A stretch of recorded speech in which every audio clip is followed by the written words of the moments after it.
He pensado a veces que estaba fuera de lugar presentar un trabajo de este tipo tan específico cuando son tan grandes los problemas que padece nuestra realidad educativa. Pero voy a hacer mías algunas expresiones de nuestro presidente, cuando no hace mucho tiempo alguien muy ansioso le preguntaba, pero ¿y la postura de la academia? ¿Qué tiene la academia para decirle a la sociedad? Hay que elaborar un texto representativo de nuestro pensamiento frente a las actuales y gravísimas circunstancias. Y el presidente dijo, la academia no debe desviarse de su curso. Pensar, repensar la educación, reflexionar, investigar, estudiar, consultar, producir. No podemos hacer otra cosa. No debemos apartarnos de esa idea inicial y que precisamente le dio título a la primera publicación de la Academia, Ideas y Propuestas. Las ideas eran el fruto de la reflexión, del estudio, de la preocupación, del compromiso de todos los miembros de la Academia. Agradezco a todos ustedes la presencia y como le tengo mucho miedo a la verba y no debo, a la mía, y no debo exceder los límites que normalmente ocupa una exposición de este tipo, voy a dar lectura a este trabajo que preparé y volví a preparar, una idea vieja que dejé, y bueno, hay acá personas que han trabajado en el tema de largo con nosotros y que, bueno, después me harán los reclamos. Muchas gracias a todos por la atención desde ahora. Introducción. Si hay una característica específica que distingue al ser humano es su capacidad para aprender.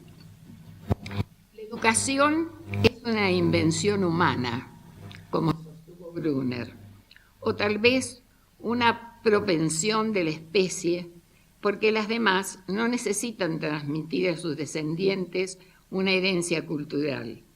Les basta con su repertorio específico de instintos o comportamientos altamente adaptativos pero innatos. En cambio, los miembros de la especie humana no pueden reinventar en cada generación el universo cultural de sus antecesores. En consecuencia, dada la vastedad y complejidad de la herencia cultural y la necesidad que tienen los seres humanos de incorporarla como parte inseparable de su propio desarrollo personal, ellos no pueden quedar liberados a los aprendizajes casuales y por tal razón deben ser educados. El aprendizaje es proceso central para la vida y en particular para la educación. Así lo advirtieron los filósofos desde la antigüedad clásica. Así lo perciben alumnos, padres, docentes, especialistas, investigadores, responsables de la política y la gestión educativas y hasta el público en general en cuanto se interesa por el acontecer educativo. Comprender la capacidad que tienen los estudiantes para dirigir su propio aprendizaje dentro de la escuela y fuera de ella ha sido siempre un tópico central de discusión entre los educadores prácticos, los políticos y los investigadores educacionales. Los educadores prácticos en general, y sobre todo los profesores de la escuela secundaria, no tienen mayores dificultades para identificar de manera confiable a los alumnos que autorregulan su aprendizaje. Lo hacen mediante la descripción de sus atributos, como empiezan a estudiar por sí solos y muestran una extraordinaria persistencia para realizar sus aprendizajes, o bien se tienen confianza para encarar por sí mismos las tareas, pues han desarrollado estrategias y otros recursos para superar las dificultades sin necesidad de ayuda. O también evalúan correctamente los resultados de sus labores de aprendizaje y se orientan solos, de manera acertada, a fin de continuarlas. Es decir, que los estudiantes que han aprendido a regular sus aprendizajes en modo autónomo sobresalen dentro de sus grupos de actuación y son fácilmente identificados por los docentes atentos a las manifestaciones de competencia de sus alumnos. En contraste con tales descripciones de atributos por parte de los docentes, los investigadores han tenido grandes dificultades en sus intentos de utilizar la autorregulación como un constructo explicativo. Es decir, que los problemas surgen cuando se pasa del sentido común y se busca alcanzar un estatus epistemológico más alto para el constructo aprendizaje autorregulado. Se procura, en este último caso, reunir evidencias que permitan sostener la validez científica del concepto complejo que nos ocupa. Hace más de 15 años, un notable experto en la cuestión, Barry Zimmerman, señalaba a propósito de ella: es preciso identificar los procesos clave de que se valen los estudiantes para autorregular su actuación académica. Se ha propuesto un gran número de procesos autorregulatorios y muchos de ellos, tales como automonitoreo cognitivo, son sutiles y a la vez se hallan casi ocultos. Para complicar el cuadro aún más, muchos constructos de procesos parecen superponerse conceptualmente, tales como metacognición, volición y planificación. En parte, este problema es consecuencia, sigue diciendo Zimmerman, del uso que han hecho los investigadores de distintos paradigmas teóricos para describir y explicar sus resultados.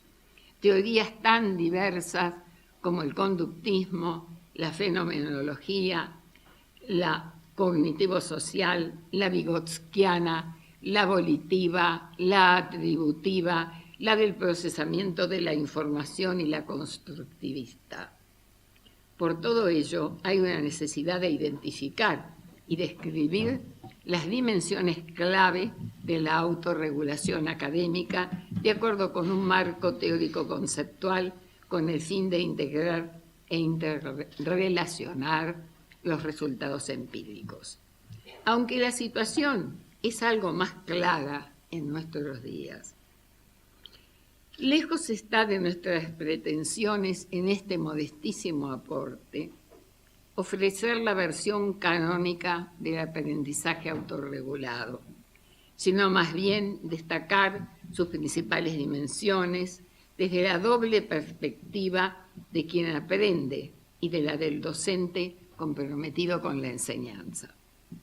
Algunos investigadores, en particular, sostienen que la capacidad de autorregulación es central para nuestros supuestos acerca del aprendizaje, la toma de decisiones,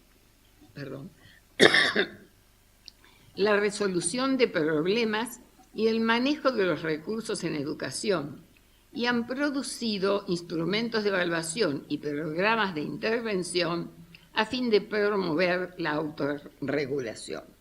Una pregunta básica para la investigación es: ¿qué implica la capacidad para la autorregulación?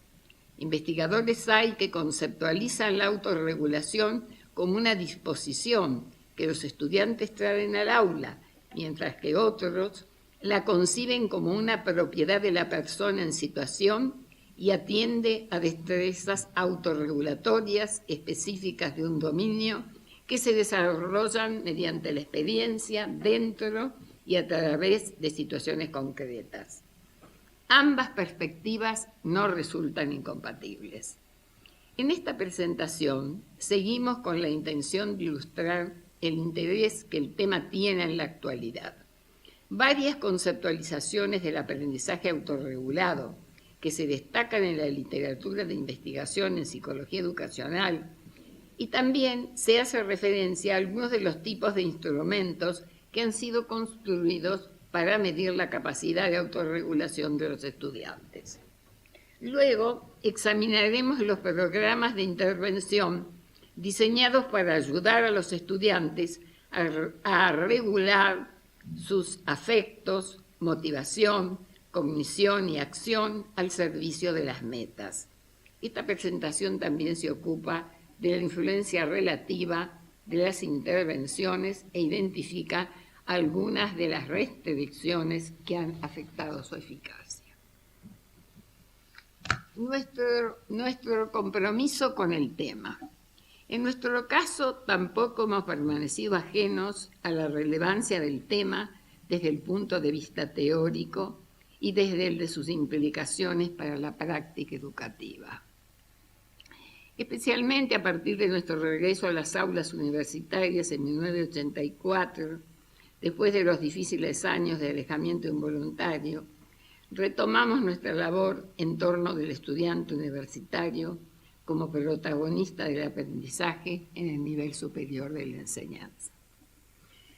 En nuestra condición de docentes responsables de la educación pública, hemos estado siempre atentos a las inocultables diferencias interindividuales que se manifiestan en cuanto al aprendizaje que alcanzan los alumnos y con el objetivo permanente de contribuir a la superación de las deficiencias y al máximo desarrollo de las posibilidades.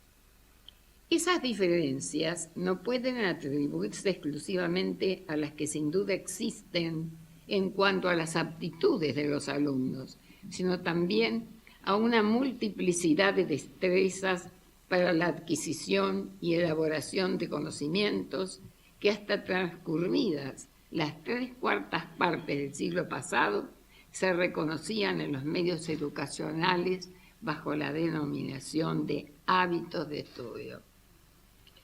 Fue gracias a la iniciativa y a la labor orgánica y sostenida de la profesora Marta Moraschi cómo decidimos emprender desde el Instituto de Investigaciones Educativas de la Facultad de Humanidades y Ciencias de Educación de la Universidad Nacional de La Plata, sobre la base de un proyecto presentado por la directora del instituto y autora de esta presentación, un programa de desarrollo teórico y de intervención educativa tendiente a investigar y orientar los hábitos de estudio de los alumnos universitarios.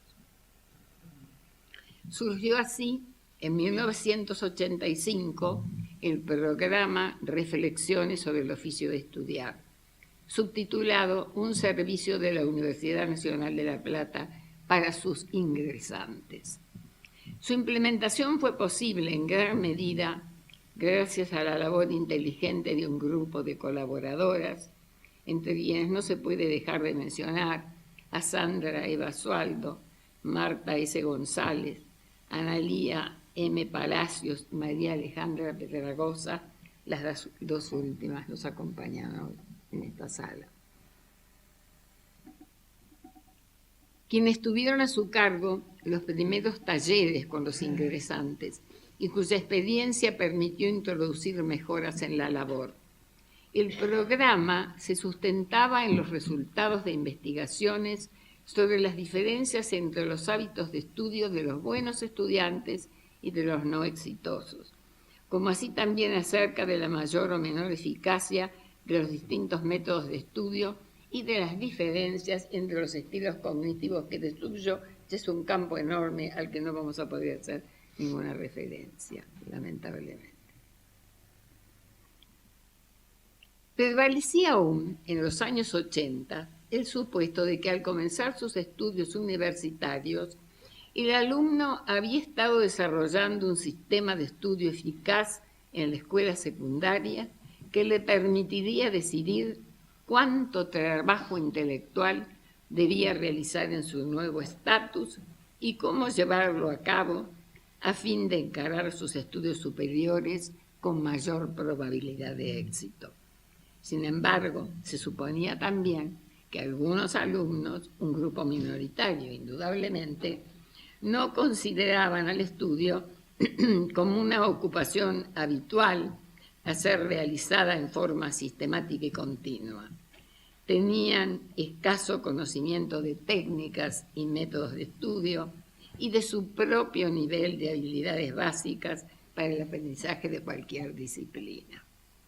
Una encuesta realizada anteriormente en alumnos de nivel medio evidenció, entre otros aspectos, un marcado desconocimiento de las opciones ofrecidas por la educación superior y una falta de reflexión acerca de sus propios intereses y capacidades.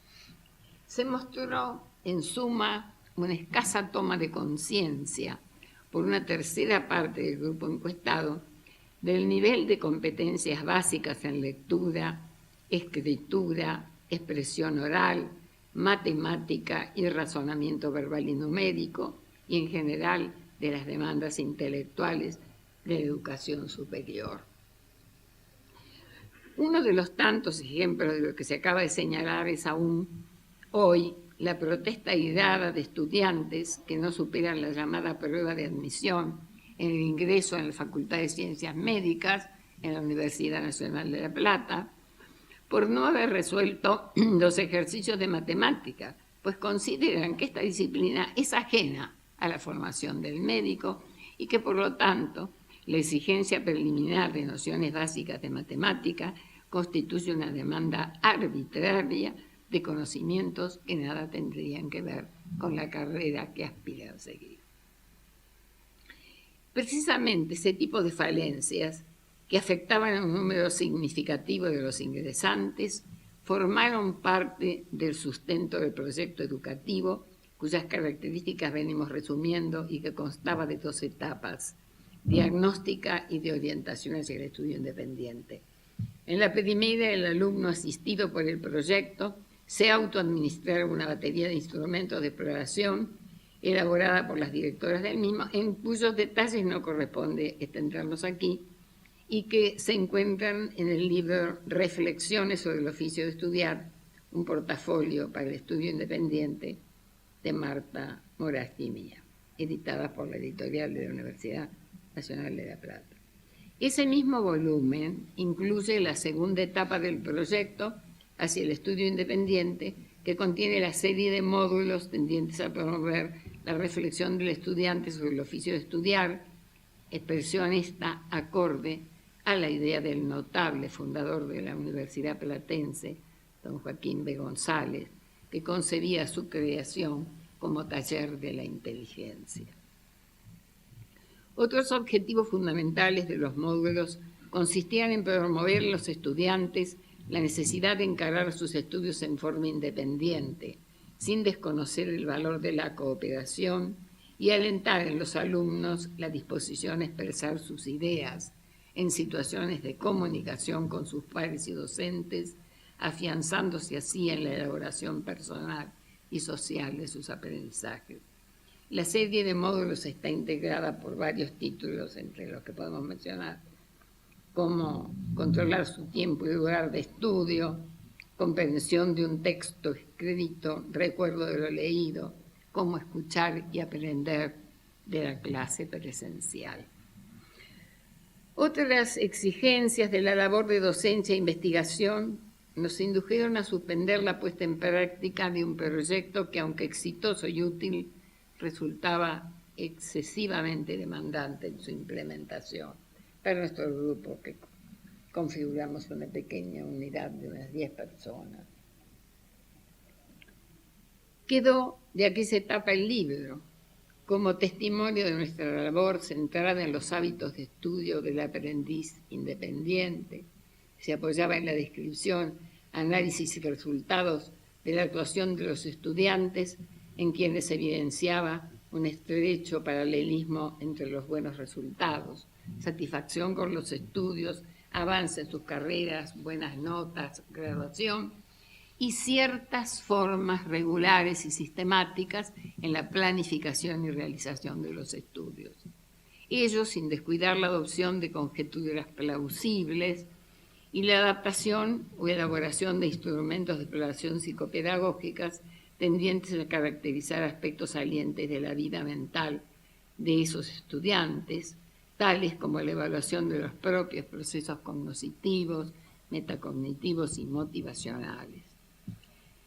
Transcurrido un cuarto de siglo, las 2 últimas décadas del siglo XX y lo que llevamos del actual, nos han permitido seguir los avances de la psicología cognitiva en lo que ella tiene que ver con la educación y en particular con la línea de investigación y desarrollo de lo que solíamos denominar hábitos de estudio y aprendizaje independiente.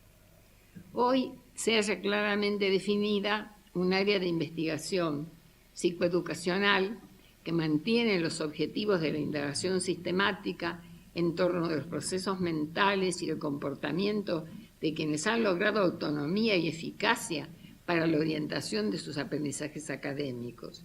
Se trata, como adelantamos, del aprendizaje autorregulado, que algunos autores inscriben en el área más amplia de la autorregulación, mientras que otros especialistas lo sitúan como una etapa avanzada en el desarrollo del aprendizaje.